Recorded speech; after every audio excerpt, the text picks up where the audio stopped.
So if we're actually growing as human beings, we should be able to point back to multiple things that we concretely got wrong or we're just wrong about.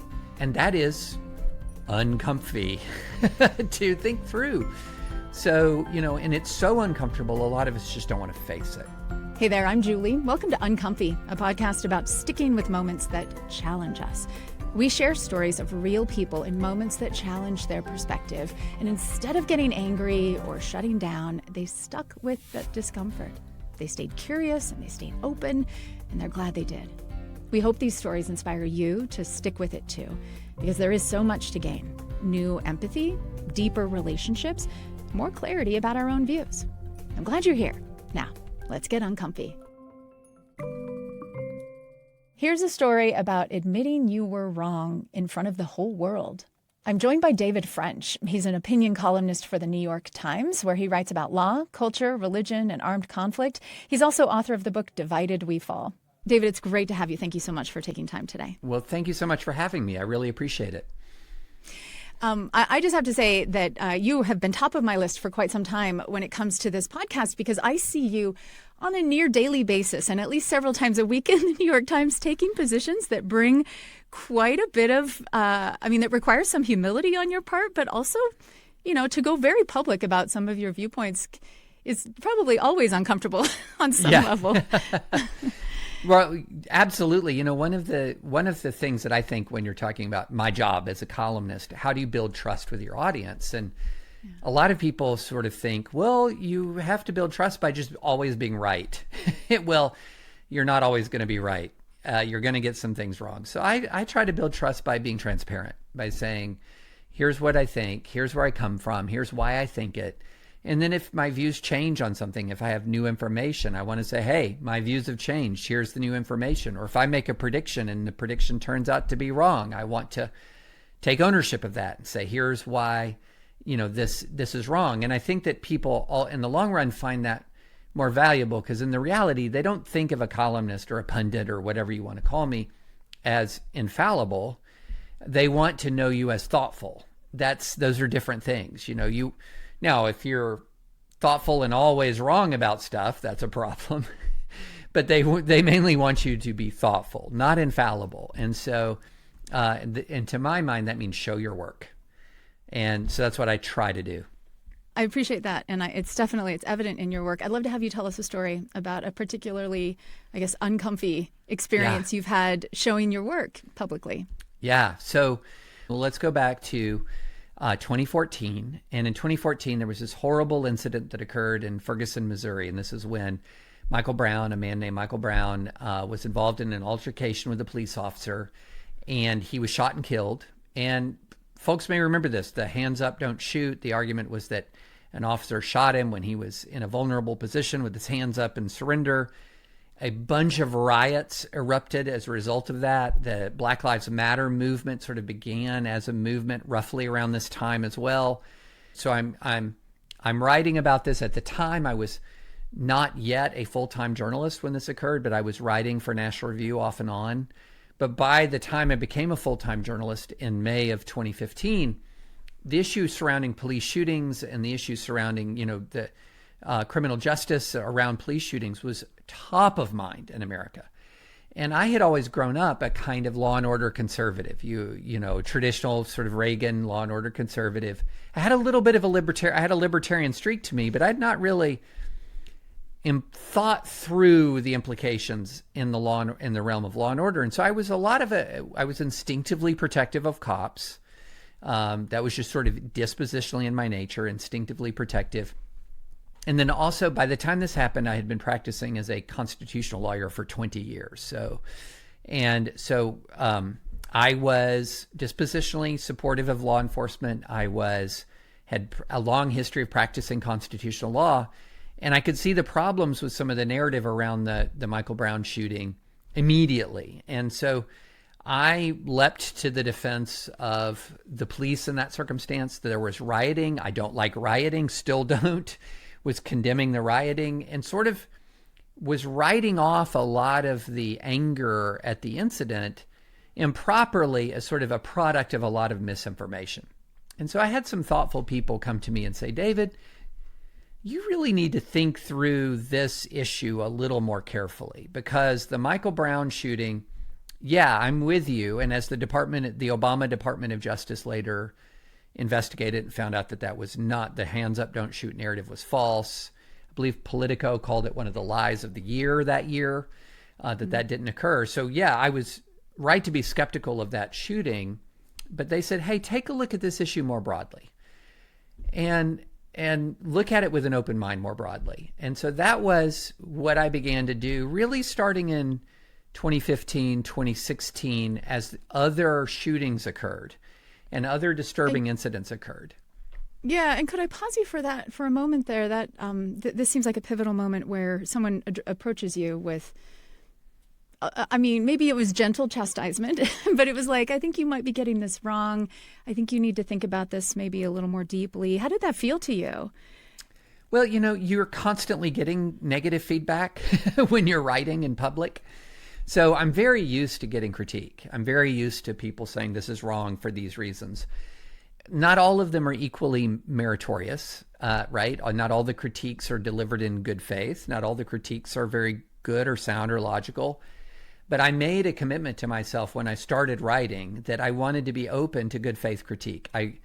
I knew, look, I'm a fallen human being. I'm not perfect. And so if I'm going to put myself in public as somebody who's writing with some authority on legal, political, cultural matters, I need to be open to good faith criticism, because I'm just going to get some stuff wrong. And so I had made a pre-existing commitment to be open to good faith criticism. But then what really helped me on this was somebody said to me something very interesting that I took to heart. And they said, David, we know you have a lot of experience dealing with the use of force because you were in Iraq. Here's what I'm going to ask you to do. Look at these incidents through the standpoint of your experience with the use of force in Iraq and see if what is happening in some of the streets of American cities, see how that matches with the discipline or the restraint or whatever that you saw in an actual war zone. And that piqued my interest because, they were saying, hey, you have some unique experience here that you could bring to bear on this discussion. And then also there's a sign of sort of respect that says, hey, I believe you're a serious person. And I think as a serious person, you will find this interesting, which is a much better way of approaching somebody than saying, you're just getting this all wrong, you idiot. So then you're immediately in that defensive crouch. But if someone says to you, hey, I've long respected your work. I've long respected the process you bring to it. Why don't you plug this new information to that process and see where you come out? I mean, that just absolutely connected in a way that really did make me sort of do the work. And for viewers and listeners who aren't familiar with your military history, you were in Iraq. So during 07 and 08, I was serving with the 3rd Armored Cavalry Regiment in Diyala province in eastern Iraq, very near the Iranian border. And one of my jobs was to help the commander make these shoot, don't shoot, bomb, don't bomb decisions. And I also had to evaluate the use of force. So people would accuse our soldiers of violating the laws of war, and I would have to make these kinds of determinations and help the command make these kinds of determinations. And so I spent an entire year in a war zone, sometimes going out there on patrol myself, for example, making a decision as to whether a use of force was appropriate or not. And here's the key, Julie, because this is going to get really, really important the more we discuss this.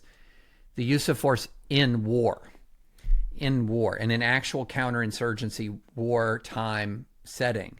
And so what the argument was made to me was, David, you will find that American police officers actually sometimes use less restraint in the use of force than American soldiers do in a war.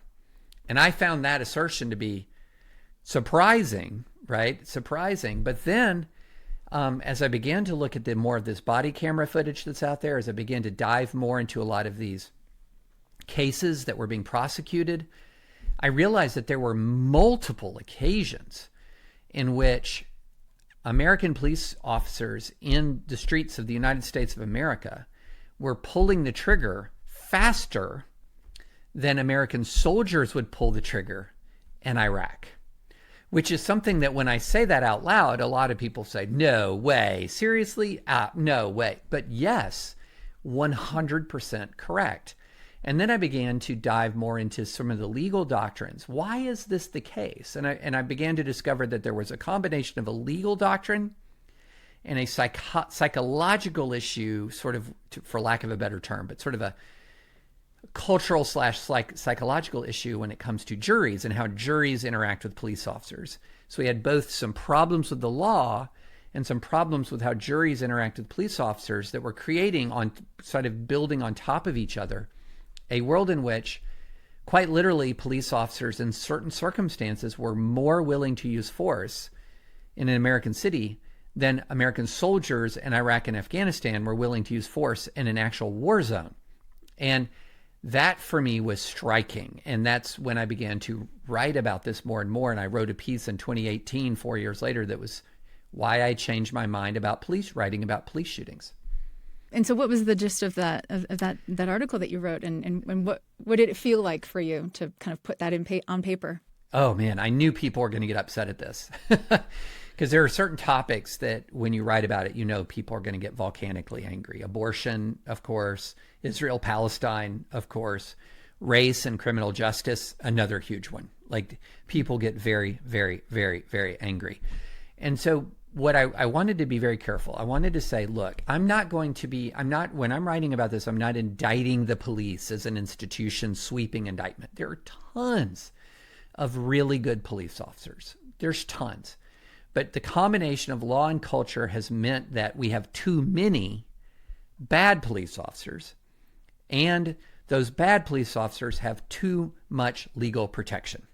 And so that creates problems in American society because, yeah, we have lots of good policing. Thank God for it. I'm very grateful for their courage. I'm very grateful for their service. But we also just have too many cops who do the wrong things and too little accountability. And it creates a culture of impunity.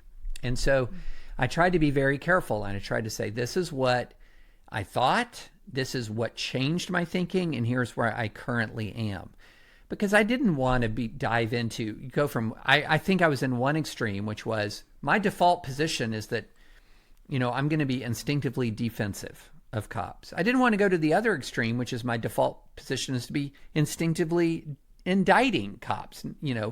The defund the police argument and whatever from day one had no purchase with me.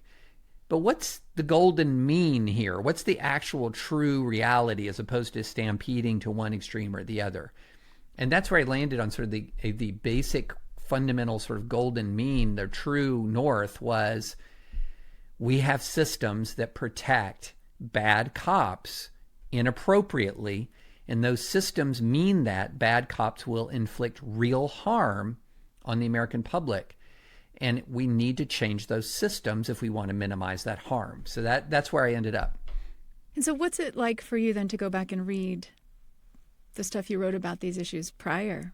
Cringe. To kind of, really? Cringe. Okay. It's always difficult to understand when you are wrong, right? That's a hard thing.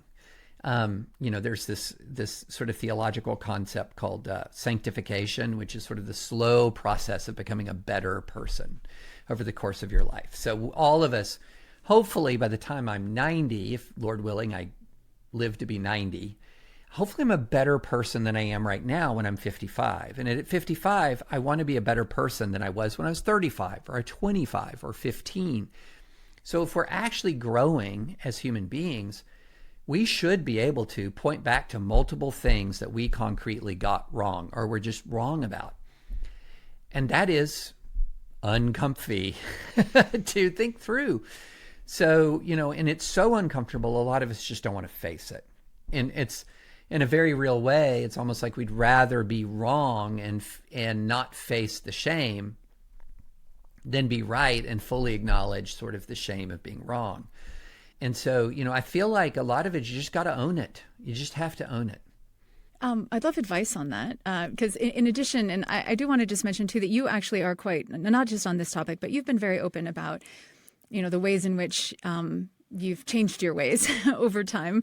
You talk openly about having been a real partisan political ideologue for, a period of your life up until about a decade ago. And now you spend a lot of time. In fact, you were just recently at Brigham Young University offering a forum speech in which you were encouraging people to be civil and be open and be humble and be forgiving and kind of all those things, right? So, how do you sort of deal with the embarrassment and the shame of realizing that you were misguided or that you've changed, you're a better person, and sort of not feel that anymore and just kind of move forward as a better person? Well, so I think there's a couple of things. One, you feel it. There's no way to not feel it, right? So that feeling of that embarrassment, feeling of that shame, I think there's just no way to go through that other than just pushing through and realizing, okay, I have to own this. I was wrong. And saying you're wrong means taking your lumps a little bit, including in the court of public opinion. But a lot of it is really let me get kind of meta here. There's this phrase that is what is the audience that you are living for, right? And there's this phrase, the audience of one, which is, in other words, I'm trying to do as a Christian person, I'm trying to live in a way that pleases God first and foremost. If you can please men, fine, so long as it's actually in connection with doing God's will. But my object in life is not pleasing men, right? That's not the fundamental object of my life. I'm trying to live in service to Jesus, and that means pleasing Jesus. And so if you have that as your fundamental goal, then repentance is going to be it's going to have to be a lifelong practice of recognizing error, repenting, and changing. Recognize error, repent, and turn. If you understand who is it you're living for, what is it that you're living for, that really can be very deeply clarifying. And a lot of people go off the rails when they say, well, I'm living for acclaim and I'm working towards, popularity or wealth or whatever. That's going to send you down a ton of compromising paths. But if you're living in service of Jesus and you're seeking to do his will, that's a different kind of analysis, because one of the things that he says is take up your cross and follow me. So if you're doing his will, you're going to face adversity. You're going to face difficult moments. And now some of those difficult moments will be because of me, because of the mistakes that I made, right? But I think if you live your life with a position that I'm trying to become more like Jesus, that means I'm going to have to be growing, and growing is painful. So, over time in your life, the rubber does really meet the road sometimes, and you have to, what's that phrase? Choose this day whom you will serve. Yeah. David French, if I could ask you, what is the uncomfy conversation or exploration that you think more Americans need to be having right now at this moment, after a very divisive presidential election in a very deeply politically polarized landscape? What do you hope we're doing as we engage with one another and with our own ideas? I'm going to do the cheesiest thing possible, and I'm just going to quote. I'm going to quote Ted Lasso. Be curious. There are a lot of Americans who've just finished making decisions that about half the country hates. So you have a situation where two Americans have received more than 70 million votes in a bitterly divided country. So it's just simply wrong to look at all of those people on the other side and say, well, they're just all misguided, bad, wrong, terrible, awful. I need to protect myself from them. Versus, wow, 71 million or 74 million fellow Americans made a really different decision from me. Why? And now, for some people, you will ask the question why, and the answer that you'll get will be ugly. You won't like it, that it is bad, that maybe they do actually hate me. Maybe they do actually think I'm a horrible person. Maybe they do have malicious intentions in some way. But an awful lot of the people, when you ask that question, you're going to get an answer back that humanizes them, that helps you understand where they're coming from, that destroys your own stereotypes and preconceptions. when I spoke at BYU, one of the things I spoke about was that a lot of times we're just wrong about our political opponents. We think that they're one thing and they're another thing entirely. So one of my foremost pieces of advice going forward, be curious. When you encounter somebody who has a diametrically opposed views from you, be curious as the default. That's the first priority beyond setting them straight. Because everyone walks into those situations and they say, well, I just ran into someone who disagrees with me. I need to set them straight. Start with the priority of curiosity. Then you can have the argument after your curiosity. David French is an opinion columnist for the New York Times. He's author of Divided We Fall, America's Secession Threat and How to Restore Our Nation. David, it has been a real pleasure. Thank you for taking time today. Thanks so much, Julie, for having me. It's been a real treat. And thank you for getting uncomfy with us today. I know it feels like we are all trying to decide on a daily basis which uncomfy conversations to have and which ones to skip. I would love to hear how you're navigating that. Send me an email, uncomfy@byu.edu. Now, uncomfy moments don't always lead to you or somebody else changing their mind. But if you have a story like David's where you ended up reevaluating your own view on something as a result of an uncomfy moment, I would love to hear about it as well. Again, our email is uncomfy@byu.edu. By the way, if you would like to watch the speech David French gave recently at BYU about why America is so polarized and what he thinks we can do about it, we'll link to that in the show notes. And be sure to check out my other podcast, Top of Mind, where we're looking for nuanced perspectives to help us think through tough topics. Just look for Top of Mind with Julie Rose on your favorite podcast app. Uncomfy is a BYU radio podcast. Samuel Benson produces it, and the team includes Enrique Prado, James Hoops, and Sam Payne. Our theme music was composed by Kelsey Ney. I'm Julie Rose. Can't wait to get uncomfy with you again next week. Hey friends, if you are on the lookout for another awesome podcast, check out Constant Wonder. It's also from the BYU Radio Network. It's hosted by my friend Marcus Smith, and it is like embarking on an exhilarating journey through captivating stories about our magnificent natural world. As you listen, you'll gain profound insights into different facets of our planet. You'll discover more about nature. I've learned about whales and bees and nematodes from listening to Constant Wonder. And you might even find yourself pondering your own connection to the wonders of this earth. So, wherever you usually get your podcast, do yourself a favor and go check out Constant Wonder from BYU Radio.